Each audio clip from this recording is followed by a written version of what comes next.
emphasizes the common sense nature of the regulation of pyruvate dehydrogenase allosterically. High energy charge of the cell, NADH will be high, acetyl-CoA will be high, ATP will be high. All of those allosterically inhibit pyruvate dehydrogenase. Conversely, the pyruvate dehydrogenase is allosterically activated by NAD and by ADP, both of which will be high when the energy charge of the cell is low and the cell is busy using up energy. Any questions about that?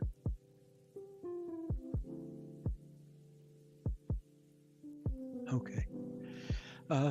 Two important reactions that I do want you to know, because first of all, they're important in and of their own rights, but we're going to come back to them at the end of the course when I talk to you about metabolic syndrome and diabetes and something called the pyruvate cycle. And so we can think of the TCA cycle as a sort of a super enzyme, right? You start out with oxaloacetate, you condense it, and you wind up with oxaloacetate again. So by the definition of an enzyme, that is something that promotes a reaction but is not itself changed by the reaction. In that sense, the TCA cycle is like a super enzyme, taking acetyl-CoA or the equivalent of acetyl-CoA's carbons, even though they may not be the same carbons, but taking in 2 carbons and giving off 2 carbons as CO2 and making some other changes in the form of NADH and so on, but you wind up back again with oxaloacetate. And so, as with a simple enzyme, you can increase the rate at which a reaction occurs by increasing the amount of the enzyme, and you can decrease the reaction rate by decreasing the amount of the enzyme. And so, in that sense, if you were to increase really any of the members of the TCA cycle, but oxaloacetate is actually the TCA cycle that is present in lowest concentration because it's being pulled in the direction of citrate, and it's also being pulled in the direction of malate, not shown here, because both the oxaloacetate to citrate and the oxaloacetate to going back to malate, both of those reactions are energetically favored. Anyway, so it's possible to change the concentration of oxaloacetate by making more from pyruvate using the enzyme pyruvate carboxylase.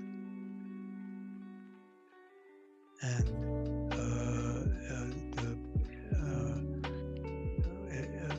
activity of pyruvate carboxylase is actually also regulated by levels of acetyl-CoA. When acetyl-CoA is low, that means you want to have the pyruvate acetyl-CoA helping to make more acetyl-CoA. But if acetyl-CoA is high, then you might as well divert it to here and form oxaloacetate. And so, anyway, so you can fill up the cycle with pyruvate carboxylase. You can also empty out the cycle by taking oxaloacetate out of the TCA cycle and converting it to phosphoenol pyruvate using PEP carboxykinase. So there's a filling up and an emptying out reaction. And these are important. And as Dr. Lieberman has told you, the PEP carboxykinase is how you manage to take intermediates of the TCA cycle, or indeed pyruvate, back to glucose, because PEP, phosphoenol pyruvate, can go back up the TCA cycle, whereas you can't go back from pyruvate to PEP because it's energetically so unfavorable. Any questions about this?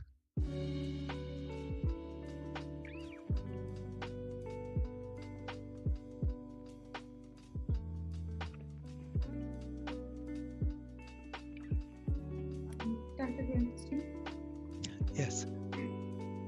So there is a question on the practice questions which says, describe a mechanism by which changes in the concentration of oxaloacetic acid can be produced as a means of regulating the TCA cycle. So this is what you mean by that uh, pyruvate carboxylase can make more oxaloacetic acid, or we can take out oxaloacetic acid to phosphoenol pyruvate by PEP carboxykinase.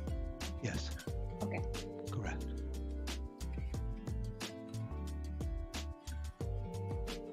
Okay.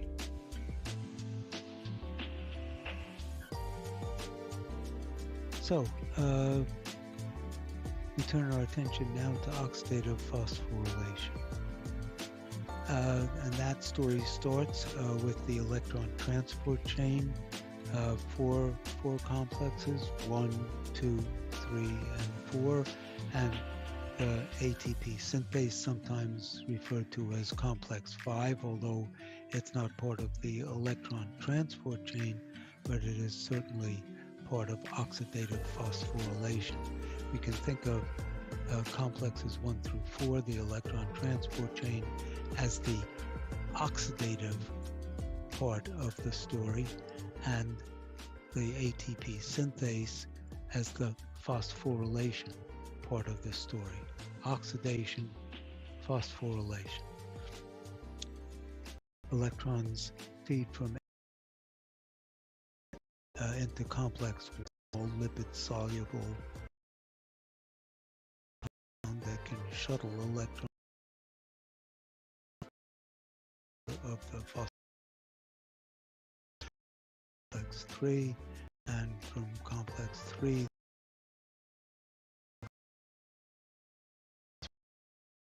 are passed on molecular oxygen. One of the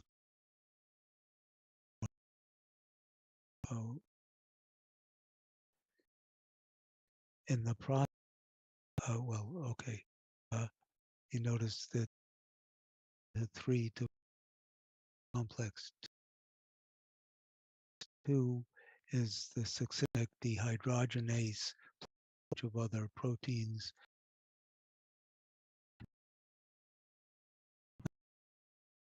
But from FADH2, which is tightly bound, also into complex